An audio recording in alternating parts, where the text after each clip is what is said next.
آپ بات کریں گے بہت عام ایشو ہے کہ کیا ہواؤں کا رخ بدل رہا ہے، اس پر اسعد ملک صاحب نے بھی ویل آؤٹ کیا ہے، ان کے پوائنٹس کیا ہیں وہ بھی میں آپ کے سامنے رکھوں گا، اور عمران خان صاحب کو ملنے والے 20 ریلیف جو 8 فروری کے بعد ملے ہیں، اور کیا اس میں ہے کیا مطلب کیا نظر آ رہا ہے، کیا جوڈیشری نے ججز نے اسٹیبلشمنٹ سے بغاوت کر دی ہے، اسٹیبلشمنٹ کے سامنے کھڑے ہو گئے ہیں، یا اسٹیبلشمنٹ خود یہ عمران خان کو اور پی ٹی آئی کو کسی حد تک ریلیف دلوا رہی ہے، چل کیا رہا ہے، میں آپ کے سامنے اپنا انالیسس رکھوں گا۔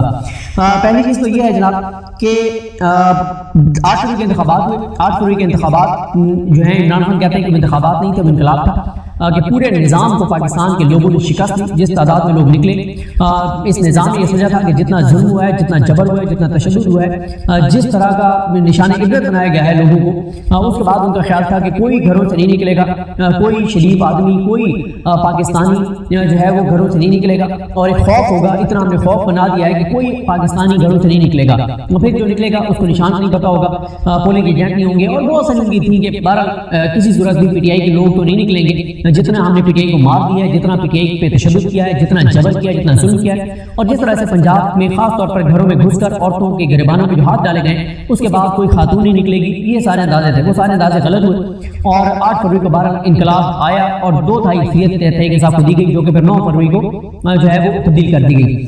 لیکن 8 فروری کو بہرحال نظر تو آ گیا کہ پاکستان کی قوم کہاں کھڑی ہے، پاکستانی کہاں کھڑے ہیں۔ اس کے بعد 10 فروری کو ہوتا ہی ہے کہ عمران خان صاحب کی 9 مئی کی کیسز میں 12 ضمانتیں ہو جاتی ہیں راولپنڈی میں۔ اچھا، یہ وہ کیسز ہیں جن کے بارے میں ہمیں یہ بتایا جاتا تھا کہ عمران خان صاحب کو 1.5-2 سال تک انہی کیسز میں اندر رکھا جائے گا، ایک میں گرفتاری ڈالی جائے گی، پھر اس میں ضمانت ہوگی تو دوسرے میں ڈالی جائے گی، پھر تیسرے میں ڈالی جائے گی، پھر چوتھے میں ڈالی جائے گی، اور اس چیز کا جواز ایک مکروہ کردار، عدلیہ کی تاریخ کا سب سے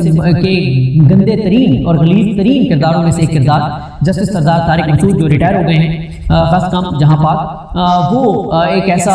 ایک آبزرویشن اور ایک ایسا آرڈر کر کے گئے تھے کہ انہوں نے ہائی کورٹ کے ججز کو تھریٹ کیا تھا کہ کوئی بھی جج جو ہے وہ ایک کے بعد دوسرے کے بعد تیسرے کے بعد چوتھے پھر 5ویں 6ٹھے کیس میں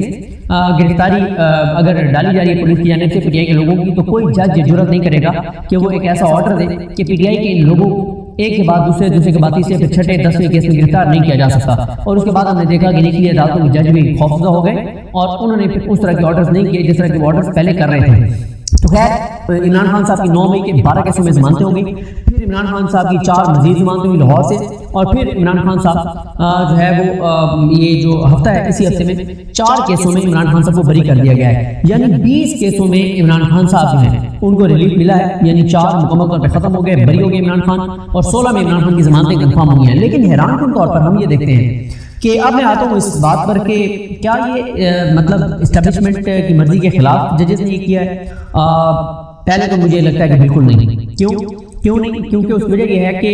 اس سے پہلے اسٹیبلشمنٹ کی مرضی کے خلاف جس جج نے بھی کوئی فیصلہ کیا ہے اس جج کا ہم نے انجام دیکھ لیا ہے۔ نصر من اللہ صاحب کو ہم نے دیکھ لیا کہ نصر من اللہ صاحب نے عمران خان صاحب اور بشرا بی بی صاحبہ کے نکاح کی درخواست کو ناقابل سماعت قرار دیا تو کھڈے لائیں۔ طاہر ربانی صاحب سیشن جج تھے، ان کو کہا گیا کہ آپ کے پاس اپیل لا رہے ہیں، آپ نے اس کو واپس بھیجنا ہے اور فلاں کو جج لگانا ہے، اور اس کے بعد یہ معاملہ بھیجنا ہے، انہوں نے ریفیوز کیا، کھڈے لائیں۔ اس کے بعد جج جواد عباس صاحب جو ہیں راجہ جواد عباس صاحب، انہوں نے عمران خان صاحب کی ضمانتیں کنفرم کی 24 گھنٹے کے اندر تبدیل، اور ابو الاسناد محمد ذوالقرنین جو ہیں وہ جج لگ گئے۔ پھر ہم نے دیکھا اعجاز الاحسن صاحب جو ہیں انہوں نے ملٹری کورٹ والا فیصلہ، ان کی سربراہی میں وہ بینک تھا، انہوں نے ایک بہت تاریخی فیصلہ دیا، اعجاز الاحسن صاحب کو مستعفی ہونا پڑا۔ مظاہر علی اکبر نقوی صاحب وہ اس بینچ کا حصہ تھے، مظاہر علی اکبر نقوی صاحب اور اعجاز الاحسن صاحب کے حوالے سے جو اسد کو گرفتار کیا گیا، یہ اسد نے کیونکہ سب سے جو عام باتیں کی تھی اپنے بلاگ میں، ان میں سے ایک بات انہوں نے یہ کی تھی کہ قاضی فائز عیسی صاحب نے کہا کہ مجھے 2 ججز کا سر چاہیے، اور ان 2 ججز کا سر ڈش میں رکھ کے دے دیا گیا کہ جناب یہ لے، ان کو ہم نے اس سطح پہ لے آئے ہیں کہ مستعفی ہو جائیں، اور ان دونوں ججز کو مستعفی ہونا پڑا، اور ان دونوں جج مستعفی ہو گئے۔ اور پھر مظاہر علی اکبر نقوی صاحب کے تو جرائم کی فہرست بہت طویل تھی، انہوں نے تو نوٹ لکھا تھا کہ جو پی ڈی ایم کی حکومت آنے کے بعد جس طرح سے نیب کی قوانین میں تبدیلیاں، ایف آئی اے میں جو تبدیلیاں، اور جس طرح سے دباؤ اور سارا کچھ، اس پر نوٹ لکھا تھا، جس پہ عمر رضا بندیال صاحب نے 100 ووٹ لیا تھا۔ پھر انہوں نے انتخابات والے معاملے پہ بھی نوٹ لکھا تھا، تو بڑی طویل، پھر ارشد شریف صاحب کے کیس میں بھی ان کی بڑی سخت آبزرویشنز تھی، تو یہ سارا کچھ ہوا۔ لیکن میں جب بھی مظاہر علی اکبر نقوی صاحب اور اعجاز الاحسن صاحب کا ذکر کرتا ہوں، ساتھ یہ ضرور کہتا ہوں کہ انہوں نے مستعفی ہو گئے، لیکن مستعفی ہو کر بھی اللہ تعالیٰ نے ان کو جو عزت دی ہے وہ موجودہ عہدوں پہ بیٹھنے کو میسر نہیں ہے، کیونکہ انہوں نے جب تک وہ جوڈیشری میں بیٹھ رہے انہوں نے اپنا جو کردار ادا کر سکتے تھے کیا ہے، اور سب سے آخری جو ان کا بڑا فیصلہ تھا جاز الحسن صاحب کا اور مظاہر اکبر نقوی صاحب کا، وہ تو ملٹری کورٹ والا تھا۔ اچھا اس کے بعد آ جائیں کہ اچھا تو اب اس میں یہ ہے کہ ایک تو اگر ان ججز اسٹیبلشمنٹ کی مرضی کے خلاف فیصلے کیے ہیں تو یہ فیصلے اوپر اپیلوں میں چیلنج کیوں نہیں ہوئے؟ اپیلوں میں چیلنج ہو جاتے، فوراً کلرم ہوتے اور ریمانڈ بیک ہو جاتے یا کلرم ہو جاتے۔ اچھا اب آپ سوچ رہے ہوں گے کہ یہ میں کیا کہہ رہا ہوں کہ اسٹیبلشمنٹ کی مرضی سے یہ فیصلے آئے ہیں، تو مجھے لگتا ہے کہ ان کی مرضی سے یہ فیصلے آئے ہیں۔ کیوں؟ اس وجہ یہ ہے کہ 8 فروری کے بعد اسٹیبلشمنٹ کے لیے بھی اتنا آسان نہیں ہے کہ اسٹیبلشمنٹ پی ٹی آئی کے ساتھ عمران خان کے ساتھ وہی سلوک رکھے، وہی معاملہ کرے جو 8 فروری سے پہلے تھا، کیونکہ دو تائی اکثریت پی ٹی آئی کو مل چکی ہے۔ ریئلٹی یہ ہے کہ ان کے پاس دو تائی اکثریت ہے، ٹھیک ہے، اس کو اکثریت کو کلیئر میں بدلا گیا، وہ ساری چیزیں کی گئی، لیکن حقیقت بہرحال یہی ہے کہ پی ٹی آئی کے پاس دو تائی اکثریت ہے، عمران خان کے پاس دو تائی اکثریت ہے۔ تو دوسرا اسٹیبلشمنٹ کے لیے اس وقت مسئلہ یہ ہے کہ چیزیں بہت زیادہ خراب ہو گئی ہیں، یعنی انٹرنیشنل پریشر آپ کے سامنے ہے، امریکہ میں جو میری دو رہی ہے وہ آپ کے سامنے ہے، آئی ایم ایف کے دفتر کے باہر پی ٹی آئی نے احتجاج کیا، ورلڈ بینک کے دفتر کے باہر میں احتجاج کیا، آئی ایم ایف کے ساتھ بڑی مشکل سے ہم نے یہ ایک اور قسط لے رہے ہیں، پھر ہم نئے آئی ایم ایف پروگرام میں جا رہے ہیں، لوگوں کے لیے بہت سختی آنے والی ہیں، بہت مہنگائی آنے والی ہے، بہت ٹیکسز لگنے والے ہیں، پیٹرول ڈیزل کی قیمتیں بڑھنے والی ہیں، انسرٹینٹی ہوگی، پی ٹی آئی ادھر سے احتجاج کرنے جا رہی ہے، وہ ساری چیزیں ہیں۔ پھر مولانا فضل الرحمان صاحب بھی مطلب اس بار حکومت کے ساتھ نہیں ہیں، مغل صاحب بھی نہیں ہیں، چکدئی صاحب بھی نہیں ہیں، جی ڈی اے بھی نہیں ہے، جماعت اسلامی بھی نہیں ہے، یہ ساری جماعتیں اس وقت پروٹیسٹ کر رہی ہیں، یہ خاصا دباؤ ہے۔ سب سے مین اسٹیبلشمنٹ کے لیے پرابلم اکانومی ہے، پھر جو حکومت پاکستان پہ مسلط کی گئی ہے وہ اپنے وہ پہ کھڑے نہیں ہو رہے، ان کے لیے مسائل ہیں، آپس میں اختلافات ہیں، ان کے اپنے پارٹی کے لوگ بیانات دے رہے ہیں۔ رانا ثناء اللہ 3 پروگراموں میں کہہ چکے ہیں کہ حکومت ایک کوشش کرے گی ڈیلیور کرے، لیکن یقین سے نہیں کہا جا سکتا۔ جاوید لطیف جس طرح کی باتیں کر رہے ہیں وہ آپ کے سامنے ہیں، خرم دستگیر جو باتیں کر رہے ہیں وہ آپ کے سامنے ہیں، آصف کرمانی جو باتیں کر رہے ہیں وہ آپ کے سامنے ہیں، محمد زبیر صاحب کے بیانات آپ کے سامنے ہیں، شاہد کرن عباسی صاحب کے بیانات آپ کے سامنے ہیں، سینیٹر جاوید عباسی کے بیانات آپ کے سامنے ہیں، یہ ساری چیزیں آپ کے سامنے ہیں۔ جس طرح کی وہ نون لیگ کے والے تو خود یہ بات ان کے لوگ کہہ رہے ہیں کہ جناب ایک کوشش کی جا سکتی ہے لیکن کنفرم نہیں ہے، لیکن بڑی چیزیں خراب ہوں گی، اور وہ ساری چیزیں پھر نون لیگ کے اندر سے بات اٹھنے لگ گئی کہ نواز شریف کو جان بوجھ کے ہرایا گیا ہے، اور یہ تو بھلا خواہ جا سکتا کہ اس نے اسٹیبلشمنٹ کو کلین چٹ دے دیا کہ نہیں، اسٹیبلشمنٹ نے نواز شریف کو نہیں ہرایا، نواز شریف کو باقی عوام پاکستان نے شکست دیا ہے، چاہے وہ منصیرہ کے لوگ ہوں، چاہے وہ لاہور کے لوگ ہوں، لاہور کی تو سیٹ پہ فارم 47 پہ نواز شریف کو جتوا دی گئی، لیکن منصیرہ والی بہرحال مینیج نہیں ہو سکی اور وہاں سے نواز شریف کو شکست کو اناؤنس کرنا پڑا۔ تو اس لیے مجھے لگتا ہے کہ اسٹیبلشمنٹ جو ہے، دوست ممالک بھی کہہ رہے ہیں کہ یار این ایف زینب آپ بس کر دیں، آپ کس طرف آپ اپنے ملک کو لے کے جا رہے ہیں، نہ آپ کے پاس ٹکا ہے، نہ آپ کے پاس اکانومی ہے، نہ آپ کے پاس ایکسپورٹس ہیں، آپ کن چیزوں میں پڑے ہوئے ہیں، اور وہ بھی آپ امداد ہمیں دینے کو تیار نہیں ہیں۔ تو مجھے لگتا ہے کہ اسٹیبلشمنٹ چاہتی ہے کہ کچھ نہ کچھ پی ٹی آئی کو ایسے عمران خان صاحب کو ریلیف دے کر اور تھوڑا سا ان کو کنٹرول میں رکھا جائے، پی ٹی آئی کو انگیج کرنے کی کوشش کی جائے، اور یہ سارا کچھ کر کے چیزوں کو تھوڑا سا آگے بڑھانے کی کوشش کی جائے۔ شہباز شریف کی حکومت آگے 3 4 5 6 ماہ گزارے، اور عمران خان صاحب کا بھی یہی خیال ہے کہ اسٹیبلشمنٹ چاہتی ہے کہ 3 ماہ کے لیے پی ٹی آئی تھوڑی سی کنٹرول ہو جائے، ذرا ٹمپریچر نیچے لے آئے، اور 3 ماہ میں شہباز شریف پورا کنٹرول حاصل کر لیں اور بجٹ دے لیں، اور بجٹ کے بعد پھر وہ پی ٹی آئی کے ساتھ بہت برا سلوک کریں۔ اس لیے میں نے آپ کو اس سے پچھلی ویڈیو میں بتایا تھا کہ عمران خان صاحب یہ کہہ رہے ہیں کہ ہمارے پاس اپریل اور مئی ہے، یہ 2 مہینے، اس سے آگے کا ٹائم ہمارے پاس نہیں ہے، کیونکہ ایک بار شہباز شریف نے بجٹ دے دیا جون کا، اور اسی دوران پھر قاضی فائز صاحب کی ایکسٹینشن بھی ہو جائے گی، تو پھر چیزیں پی ٹی آئی کے لیے بہت ہی زیادہ خراب ہو جائیں گی۔ تو اس لیے مجھے لگتا ہے کہ اسٹیبلشمنٹ چاہتی ہے کہ کچھ چیزوں میں ریلیف دے کے تاکہ پی ٹی آئی کو تھوڑا سا ٹھنڈا کیا جائے، اور کہا جائے کہ دیکھیں یہ فیصلہ بھی اب کیا ہو گیا، یہ بھی ہو گیا ہے، باقی بھی چیزیں ہو جائیں گی، ایزی ہو جائیں، تھوڑا سا ٹمپریچر نیچے لائیں، تاکہ وہ ٹمپریچر نیچے لائیں، شہباز شریف کا پورا کنٹرول ہو سسٹم کے اوپر، اور پھر پی ٹی آئی کے ساتھ پھر وہی سلوک شروع کیا جائے جو پی ٹی آئی کے ساتھ پہلے کیا گیا تھا۔ تو اور اگر میں یہ بات مانوں کہ واقعی ان ججز نے، ڈسٹرکٹ جوڈیشری کے ججز نے اپنے وہاں پہ کھڑے ہوئے ہیں، اور یہ سارے یہ جو 20 فیصلے بتا رہا ہوں، یہ 20 کے 20 ڈسٹرکٹ جوڈیشری کے ججز ہیں، یہ اے ڈی سی کے ججز ہیں، یہ ہائی کورٹ کے ججز نہیں ہیں۔ تو اگر یہ بات میں مانوں تو یہ پھر بہت بڑا انقلاب ہے پاکستان کے اندر، بہت بڑی، پھر تو اسٹیبلشمنٹ کے لیے خطرے کی گھنٹی ہے کہ اگر یہ ججز اپنے وہاں پہ کھڑے ہو گئے ہیں، لیکن میرا نہیں خیال یہ ججز اپنے وہاں پہ کھڑے ہو کے انہوں نے دیے ہیں فیصلے، نہیں، یہ اسٹیبلشمنٹ کی منظوری سے فیصلے دیے گئے ہیں۔ ہاں سپریم کورٹ کے ججز نے سخت ریمارک کیے 9 مئی والے کیس میں پوری ویڈیو آپ کے سامنے رکھ چکا ہوں، جمال خان مدخیل صاحب اور نصرت ہلالی صاحبہ اور حسن اظہر رضوی صاحب والا 9 مئی والا، وہ میں خیر آپ کو سارا بتا چکا ہوں۔ اب آ جائیں اگلی بات پر ایک تو سپریم کورٹ کے ججز نے ظاہر اسٹیبلشمنٹ کے کہنے کا نہیں دیا، دوسرا یہ ہے کہ اسلام آباد ہائی کورٹ اصل میں اس وقت نا اسٹیبلشمنٹ کے لیے بہت بڑا چیلنج بن گئی ہے۔ اسلام آباد ہائی کورٹ بہت بڑا ایشو بن گیا ہے اسٹیبلشمنٹ کے لیے، اس حکومت کے لیے، اس نظام کے لیے، کیونکہ عامر فاروق صاحب اکیلے ہو گئے ہیں،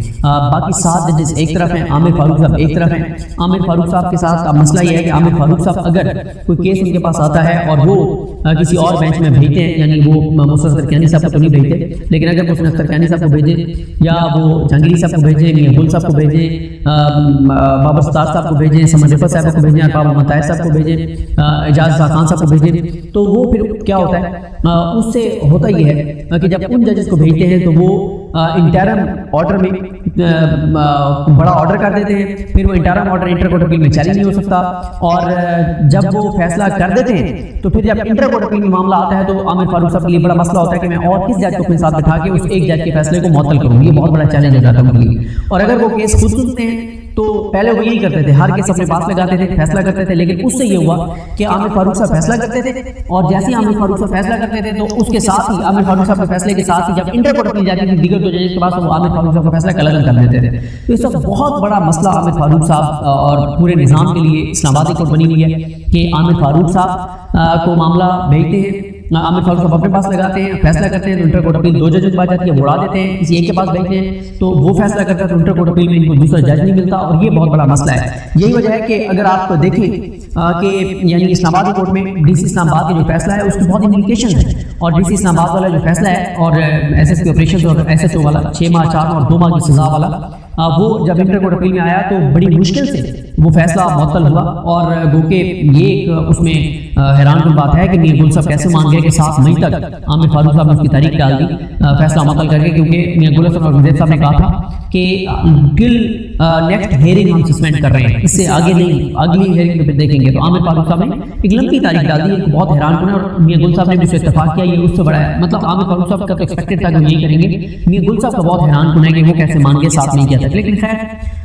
ایک آدھ جگہ پہ اگر جج صاحب اس طرح کا وہ اسٹینڈ دکھا رہے ہیں تو ہمیں اس پہ کوئی زیادہ کرٹیسائز نہیں کرنا چاہیے، کیونکہ یہ وہ ججز ہیں جنہوں نے مشکل ترین حالات میں آئین کے مطابق فیصلے دیے، قانون کے مطابق فیصلے دیے، تو کہیں پہ اگر وہ تحمل کا مظاہرہ کر رہے ہیں تو ہمیں اس پہ تنقید زیادہ نہیں کرنی چاہیے۔ اس کے بعد عمران خان صاحب سے جو بھی ملاقاتیں کرنے کے لیے اسلام آباد کو جاتا ہے اس کو الاؤ ہو رہا ہے، اس کو اجازت مل رہی ہے۔ سمر رفعت صاحبہ کے کورٹ ہو، چاہے وہ راجہ عامر عباس صاحب کا کیس ہو، علامہ راجہ ناصر عباس صاحب کا کیس ہو، یا اسی طرح سے جو یہ اپنا وکلا کی ملاقات والا معاملہ ہو، کسی کا بھی ملاقات والا معاملہ ہو، اس میں یہی ہوتا ہے۔ اور پھر ابھی ایک کیس میں جو ریمارک تھے اعجاز اسحاق خان صاحب نے، وہ کچھ ریمارک تو میں آپ کے سامنے نہیں، سوری ارباب مطاہر صاحب نے دیے، وہ ریمارک کچھ تو میں آپ کو بتا دیتا ہوں، لیکن مین اس ویڈیو کے کومنٹس میں ویڈیو پن کر دوں گا، ہمارے دوست ہیں جو سہری میں موجود تھے احتشام کیانی صاحب، انہوں نے بڑی زبردست ویڈیو کیا ہے، وہ ویڈیو میں پن کر دوں گا اس ویڈیو ولاگ میں، اس کے نیچے آپ پن ٹویٹ دیکھیں گے تو اس ٹویٹ کہتا ہوں پن کومنٹ دیکھیں گے، اس پہ آپ کلک کریں گے تو آپ وہ ولاگ دیکھ سکیں گے جس میں انہوں نے زبردست طریقے سے بتایا ہے۔ لیکن کچھ میں آپ کو ریمارکس بتا دیتا ہوں، انہوں نے عمران خان صاحب سے ملاقات کے حوالے سے حکم دیا تھا لیکن وہ نہیں کرائی گئی، تو انہوں نے کہا ویڈیو لنک پہ ملاقات کروا دی، اس پہ بتایا گیا کہ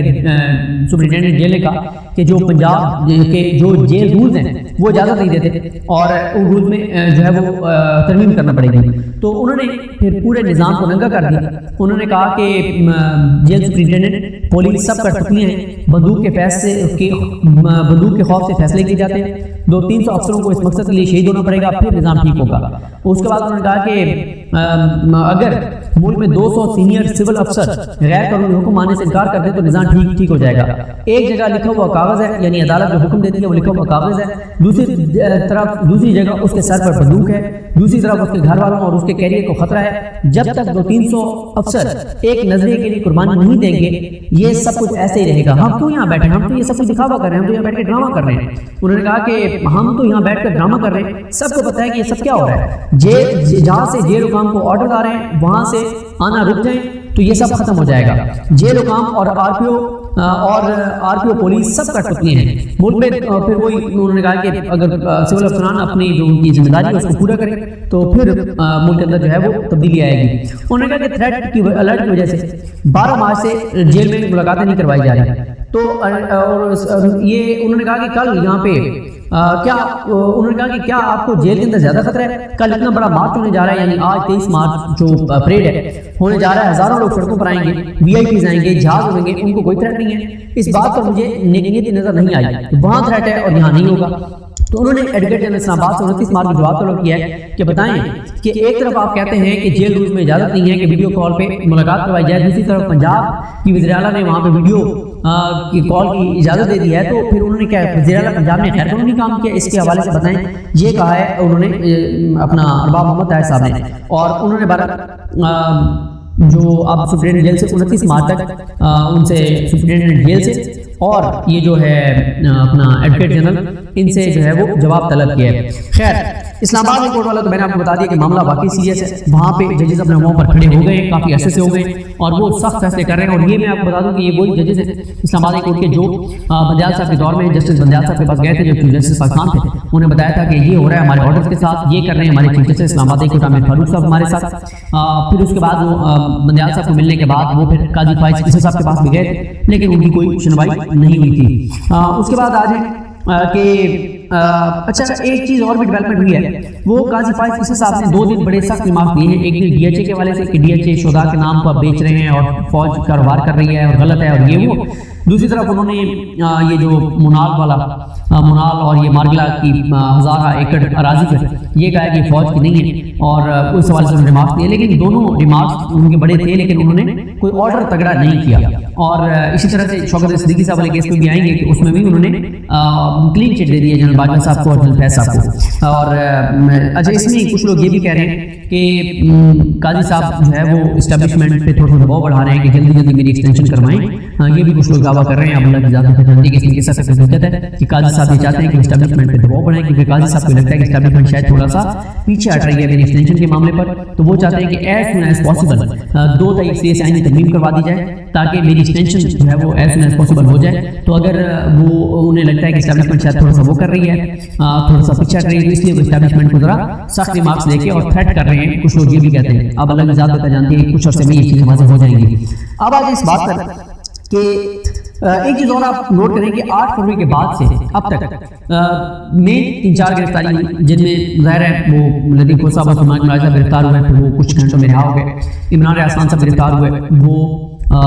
2 سے 3 ہفتوں میں رہا ہو گئے. اسد طور صاحب گرفتار ہوئے، وہ 2 سے 3 ہفتوں میں رہا ہوئے. وہ والی چیز نہیں ہوئی کہ ایک کیس میں باہر نکلے دوسرے میں گرفتار کر لیا جائے، غائب کر دیا جائے، وہ چیز نہیں ہوئی. یہ ایک بڑی تبدیلی 8 فروری کے بعد سے میں نظر آئی ہے. اور اس کے بعد لیکن یہ ضرور ہے کہ اصل تو یہ دیکھنا ہوگا کہ مینڈیٹ چوری کے حوالے سے جو سپریم کورٹ میں پٹیشن گئی ہے اس کو سپریم کورٹ کیا کرتی ہے. کیونکہ میں بھی ان کے حسنات ملک صاحب کے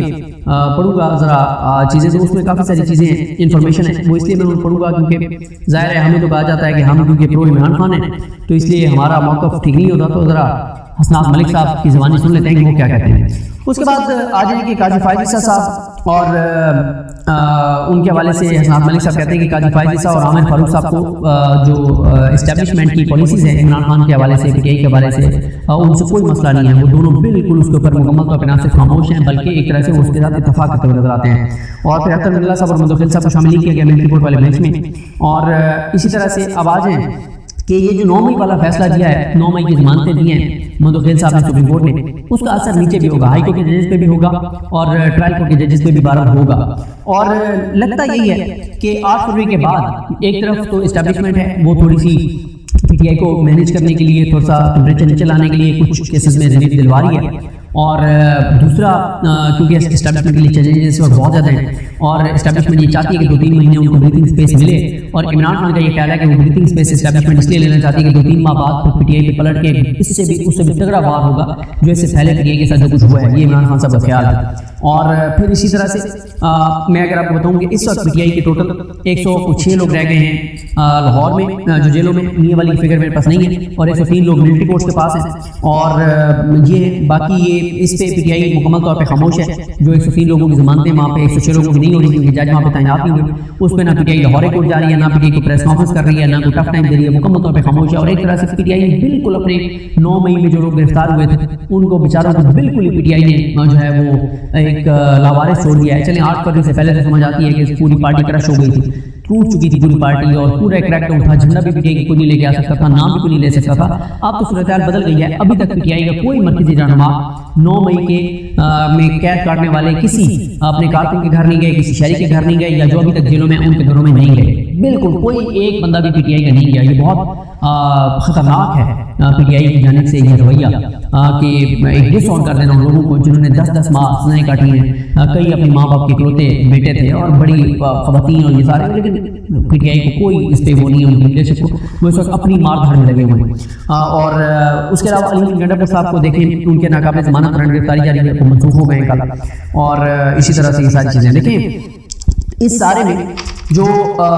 ہے ایک تو شہباز شریف کے لیے خطرے کی گھنٹی ہے کہ عدالتوں سے پی ٹی آئی کو ریلیف ملنا شروع ہو گیا، اور پھر ایک اور چیز دیکھیں، اگر اسٹیبلشمنٹ کی مرضی کے بغیر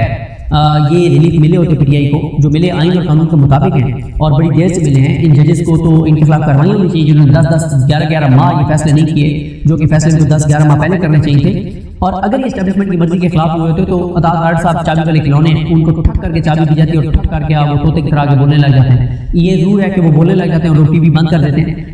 میں نے جو چند ایک لوگوں کے خلاف بہت زیادہ لوگوں میں نفرت دیکھی ہے، یعنی وہ ٹی وی پہ آتے ہیں تو وہ ٹی وی بند کر دیتے ہیں، ان میں سے ایک عطاط آرٹ ہے، اور وہ آپ ان کے ذریعے بیانیہ بنوانے کی کوشش کی جاتی ہے، تو کیا بیانیہ انہوں نے بنانا ہے جس کی شکل دیکھ کے لوگ ٹی وی بند کر دیتے ہیں۔ تو عطاط آرٹ صاحب ان سے کوئی پریس کانفرنس بھی نہیں کروائی گئی، اس کا مطلب یہی ہے کہ اسٹیبلشمنٹ کی مرضی سے یہ ضمانتیں جو ہیں ہوئی ہیں، ایسا نہیں ہے کہ اسٹیبلشمنٹ کی مرضی کے خلاف ضمانتیں ہوئی ہیں۔ اس کے بعد آج ہے جناب کہ حسنات ملک صاحب نے جو کہے ہیں جو چیزیں وہ میں آپ کے سامنے رکھتا ہوں۔ ایک تو حسنات ملک صاحب کہتے ہیں کہ قاضی فائز عیسیٰ کا پورا فوکس ماضی کی اسٹیبلشمنٹ پر ہے، موجودہ اسٹیبلشمنٹ کے حوالے سے قاضی فائز عیسیٰ بہت محتاط ہیں۔ اسٹیبلشمنٹ کی پی ٹی آئی کے حوالے سے پالیسی پر چیف جسٹس پاکستان جسٹس قاضی فائز عیسیٰ اور چیف جسٹس اسلام آباد کورٹ جسٹس عامر فاروق کو کوئی پریشانی نہیں ہے۔ جسٹس قاضی فائز عیسیٰ اور جسٹس سردار طارق مسعود نے ملٹری کورٹ والے بینچ میں جب یہ پہلے بنایا تھا، اس میں جسٹس جمال خان مندوخیل اور جسٹس اطہر من اللہ کو شامل نہیں کیا تھا، اور جسٹس سردار طارق مسعود کی سربراہی میں بینچ بنا کر سیویلینز کے ٹرائل کی اجازت دے دی تھی۔ جسٹس مندوخیل اور جسٹس اطہر من اللہ کو بینچ میں اس لیے شامل نہیں کیا گیا تھا کہ ان کا بنیادی انسانی حقوق اور شخصی آزادیوں کے حوالے سے موقع بہت واضح ہے، اس لیے قاضی فائز عیسیٰ کو شامل نہیں کیا گیا تھا۔ حسنات ملک صاحب کہتے ہیں کہ کچھ لوگوں کا خیال تھا کہ جسٹس قاضی فائز عیسیٰ کو لیڈ فرام دا فرنٹ کرتے ہوئے ملٹری کورٹ والے کیس کو سننے والے بینچ کی سربراہی خود کرنی چاہیے تھی، چاہے ٹرائل کو درست قرار دے دیتے تھے۔ پھر حسنات ملک صاحب کہتے ہیں کہ Lahore high court full court meeting میں ایک جج نے سوال اٹھایا کہ پی ٹی آئی کی خواتین قیدیوں کو ضمانتیں کیوں نہیں دی جا رہی۔ وہ کہتے ہیں کچھ ججز نے ان سے اتفاق کیا، کوئی نے اختلاف کیا، لیکن وہ کہتے ہیں کہ عدلیہ کے اندر ایک بحث ہو گئی ہے کہ اینف زینب ہم ٹھکے ٹوکری ہو گئے ہیں، ہماری کوئی اوقات نہیں رہی عدلیہ کی، ہمیں اپنی ساکھ کو بحال کرنا ہوگا، ہمیں اپنی اسپیس کو واپس لینا ہوگا، اور اس پہ حسنات ملک صاحب کا خیال ہے کہ عدلیہ کو اسپیس اپنی واپس لے گی۔ اور پھر حسنات ملک صاحب کہتے ہیں کہ اسلام آبادی کورٹ کے ججز میں بھی کیسز کی تقسیم پر بحث ہو رہی ہے۔ اسلام آبادی کورٹ کی چیف جسٹس ایک طرف ہے اور باقی 7 ججز دوسری طرف ہے، اور وہ کہتے ہیں کہ ججز کی توہین کے نام پہ جو ساتھیوں کو نوٹسز ہوئے ہیں اس پہ بھی سپریم کورٹ کے ججز کے تحفظات ہیں، اور وہ یہ سوال اٹھا رہے ہیں کہ ہمارے نام پہ کیوں یہ نوٹس ہوئے، ساتھیوں کو کیوں اٹھایا گیا، گرفتار کیا گیا ہے، ہمارے نام پہ ایسا نہ کیا جائے۔ پھر حسنات ملک صاحب کہتے ہیں کہ عدلیہ کے اندر سے واضح ہونا شروع ہوئی ہے کہ ہمیں اپنی کوئی ساکھ بحال کرنی ہوگی۔ حسنات ملک صاحب کہتے ہیں کہ بظاہر نظر آ رہا ہے کہ عدلیہ پر 8 فروری کے نتائج کا اثر ہوا ہے، اداروں کے سربراہان کا ادارے پر پورے پر بہت اثر ہوتا ہے، لیکن نیچے بہت تبدیلیاں آ چکی ہیں، بہت فرق ہو چکا ہے کیونکہ ججز نے سوالات اٹھانا شروع کر دیے ہیں۔ ہو سکتا ہے قاضی فائز عیسیٰ اسٹیبلشمنٹ یا حکومت کے بجائے پی ٹی آئی کو سب سے بڑا مسئلہ سمجھتے ہوں۔ حسنات ملک صاحب کہتے ہیں کہ بہت سے لوگ کہتے ہیں کہ شاید قاضی فائز عیسیٰ صاحب کے ڈی ایچ اور شہداء کے حوالے سے ریمارکس پر اسٹیبلشمنٹ ناراض ہو، لیکن میرا نہیں خیال کہ اسٹیبلشمنٹ ان ریمارکس پر ناراض ہو، کیونکہ اسٹیبلشمنٹ کا مین کنسرن ہے پی ٹی آئی، اور پی ٹی آئی کے معاملے میں قاضی فائز عیسیٰ نے ریاستی بیانیے اور عمل کو کسی طرح سے متاثر نہیں کیا۔ پی ٹی آئی کو جو ریلیف عمر کا بندیال صاحب کے دور میں مل رہا تھا وہ قاضی صاحب کے آتے ہی بند ہو گیا۔ اسٹیبلشمنٹ کو اصل میں جن چیزوں پر کنسرن ہے ان پر قاضی فائز عیسیٰ صاحب مکمل خاموش ہیں، باوجود اس کے کہ عمران خان نے ان کو لیٹر بھی لکھا۔ ایک خیال یہ بھی ہے کہ اسٹیبلشمنٹ پی ٹی آئی کے اندرونی لڑائیوں کے بعد کے بعد مطمئن ہے کہ ان کو عدالتوں سے پی ٹی آئی کو چھوٹا موٹا ریلیف مل بھی جائے تو کوئی مسئلہ نہیں ہے، کیونکہ پی ٹی آئی اندرونی طور پر اتنی الجھ چکی ہے کہ اب یہ کوئی مؤثر تحریک نہیں چلا سکتے۔ یہ کہنا ہے حسنات ملک صاحب کا۔ اب میں آپ کو کنکلوڈ کر دیتا ہوں دوبارہ کہ جو پی ٹی آئی کو ضمانتیں عمران خان صاحب کو ملی ہیں 16 ضمانتیں کنفرم ہوئی ہیں، 4 میں بری ہوئے ہیں، وہ اسٹیبلشمنٹ کی اشیل بات سے ہوا ہے، ان کی مرضی کے برخلاف نہیں ہوا۔ دوسرا عدلیہ اگر اپنے پاؤں پر کھڑا ہونے لگ گئی ہے تو یہ نون لیگ کے لیے بڑی خطرے کی گھنٹی ہے، شہباز شریف کے لیے بڑی مشکلات کھڑی ہونے جا رہی ہیں، اسٹیبلشمنٹ کے لیے اسلام آباد ہائی کورٹ بہت پرابلم بن چکی ہے اور بہت ایشو ہو چکا ہے اسلام آباد ہائی کورٹ کا کہ عامر فاروق صاحب اکیلے رہ گئے ہیں، باقی 7 جج دوسری طرف ہیں اور وہ ساتھ کے ساتھ جج آئین قانون اور اپنے حلف سے وفا کرنے والے ہیں، وہ بالکل اپنے حلف سے نہیں ادھر ادھر ہو رہے اور بہت سخت جو ہے وہ فیصلے کر رہے ہیں، آبزرویشن دے رہے ہیں۔ اور سپریم کورٹ میں قاضی فائز عیسیٰ صاحب کے علاوہ جس بینچ میں بھی کیس جاتا ہے تو وہاں پہ آپ کچھ نہ کچھ لوگ بولتے ہیں کہ ملٹری کورٹ والا انہوں نے بڑا مینیج کر کے بینچ بنایا ہے، اس میں کچھ نہیں کہا جا سکتا فیصلہ کیا آئے گا، لیکن مندوقین صاحب سے بعد جب معاملہ گیا تو انہوں نے ایک بڑا فیصلہ دیا 9 منٹ کے حوالے سے۔ تو یہ ہے جناب صورتحال۔ اسٹیبلشمنٹ چاہتی ہے کہ ٹمپریچر تھوڑا سا نیچے آئے تاکہ کسی طرح سے اکانومی کو تھوڑا سا وہ سنبھال سکے، اور کیونکہ ایجوٹیشن رہے گی، انسرٹینٹی رہے گی، سیاسی عدم استحکام رہے گا تو معاشی عدم استحکام رہے گا، اور معاشی عدم استحکام ہی اسٹیبلشمنٹ کے لیے سب سے زیادہ خطرہ ہے اور سب سے زیادہ چیلنج ہے۔ وہ کسی طرح سے اکانومی کو تھوڑا سا چلانا چاہتے ہیں، لیکن شہباز شریف جہاں پہ بیٹھے جہاں پہ سارے چور ڈاکو لٹیرے مسلط کر دیے گئے ہیں، وہاں اکانومی کیسے چلے گی، ایک بڑا سوال ہے۔ یہ شاید دنیا کی تاریخ کا پہلا ایک سسٹم ہوگا جہاں پہ چوروں ڈاکو اور لٹیروں کے ہوتے ہوئے اکانومی چل جائے، تو یہ کمال ہوگا، ایک معجزہ ہوگا، معجزے سے کم نہیں ہوگا۔ بہرحال دیکھتے ہیں اکانومی کیسے چلتی ہے اور پی ٹی آئی کے لیے کب تک تھوڑی سی ریلیکسیشن رہتی ہے اور کب دوبارہ سختیاں جو ہے وہ شروع ہوتی ہیں۔ پی ٹی آئی کے اندر یہ ضرور ایک سوچ موجود ہے کہ 3 مہینے ہیں ہمارے پاس، 2 سے 3 مہینے، اس کے بعد ایک دم اسٹیبلشمنٹ دوبارہ ہم پہ وار کرے گی، دوبارہ پکڑ دھکڑ ہوگی، دوبارہ مار دھاڑ ہوگی اور بہت سخت ٹائم آئے گا ایک بار اور۔ تو یہ ہے جناب صورتحال۔ مجھے بھی دو یاد رکھیں، لگیں گے تو کامیاب ہو۔ اللہ حافظ۔